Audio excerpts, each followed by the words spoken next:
मुसलमानों से जुड़ी तमाम समस्याओं को लेकर जमीयत उलेमाए हिंद ने उत्तर प्रदेश के देवबंद में 2 दिन की बैठक की। आज बैठक का दूसरा दिन था और कई बड़े प्रस्ताव आज पास किए गए। जमीयत उलेमाए हिंद ने प्रस्ताव पास कर ऐलान किया कि यूनिफॉर्म सिविल कोड का विरोध किया जाएगा। हमारे सहयोगी सौरभ शुक्ला की रिपोर्ट। मुफ्ती मोहम्मद राशिद आजमी साहब। देवबंद में चल रहा जमीयत उलेमा हिंद का 2 दिन का सम्मेलन यूनिफॉर्म सिविल कोड, काशी ज्ञान वापी मस्जिद और मथुरा ईदगाह से जुड़े विभिन्न प्रस्तावों के पास होने के साथ खत्म हुआ। आखिरी दिन भी जमीयत के अध्यक्ष मौलाना महमूद मदनी ने देश के मौजूदा हालात पर चिंता जाहिर की। मदनी ने कहा कि हमें पाकिस्तान चले जाने की बात करने वाले अच्छी तरह समझ लें कि हम कहीं जाने वाले नहीं हैं, क्योंकि ये देश हमारा है और हम यहाँ के बाशिंदे हैं। क्योंकि वो जरा सी बात पे कहते हैं ना, पाकिस्तान चले जाओ। भैया तुम्हें मौका नहीं मिला था पाकिस्तान जाने का, हमें मौका मिला था, हमने रिजेक्ट किया है उसे पाकिस्तान जाने के लिए। जमीयत की बैठक में फैसला लिया गया कि जमीयत यूनिफॉर्म सिविल कोड यानी समान नागरिक आचार संहिता का विरोध करेगी। जमीयत की तरफ से पारित प्रस्ताव में कहा गया है कि समान नागरिकता संहिता को लागू करना इस्लाम में दखल देने जैसा होगा। समान नागरिकता संहिता कानून संविधान की मूल भावना के खिलाफ है। ये कानून भारत के संविधान की धारा 25 में दिए गए धार्मिक स्वतंत्रता के अधिकार के खिलाफ है। सत्तारूढ़ दल पर्सनल लॉ को खत्म करने की मंशा से इस कानून को लाने की बात कर रहा है।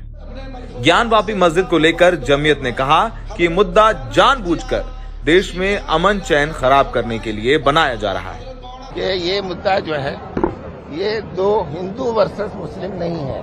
लाइट चल रहा है मेरा यार। और हमने बाबरी मस्जिद से जो कुछ सीखा है उसको सामने रखते हुए इस मुद्दे को सड़क पे ला करके दोनों कम्युनिटीज को उत्तेजित करके आपस में मत लड़ाइए। 1991 का एक्ट है, वो हमने किसी मुसलमान ने नहीं बनाया है, वो पार्लियामेंट ने बनाया है। तो पार्लियामेंट का बनाया हुआ कानून आप रिस्पेक्ट करेंगे, इसके बारे में आपकी क्या राय है? जमीयत की 2 दिन की बैठक ठीक ऐसे वक्त हुई है जब काशी ज्ञान वापी मस्जिद का मसला सुर्खियों में है।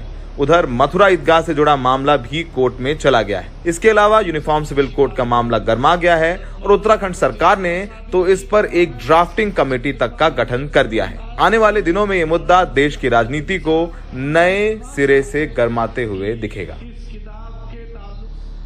सोचिए कि अब तो समाज में अक्सर तमाम अल्पसंख्यक हिंदू जो चंद मुट्ठी भर में है वो कह देते हैं कि मुसलमान पाकिस्तान क्यों नहीं चले जाते। यही बात आज मदनी ने भी कही कि मौका था जो मुसलमान देश में रहते हैं उनके पास कि वो पाकिस्तान चले जाएं, लेकिन वो इस देश में रहे। इस बैठक में मदनी को समझाना पड़ा कि मुसलमान भी उतने ही देशभक्त हैं जितने कि हिंदू हैं। तो कहीं ना कहीं ये सवाल हमें एक समाज के तौर पर पूछना चाहिए कि क्या ये नए भारत का निर्माण हो रहा है या फिर हम एक समाज के तौर पर पीछे जा रहे हैं।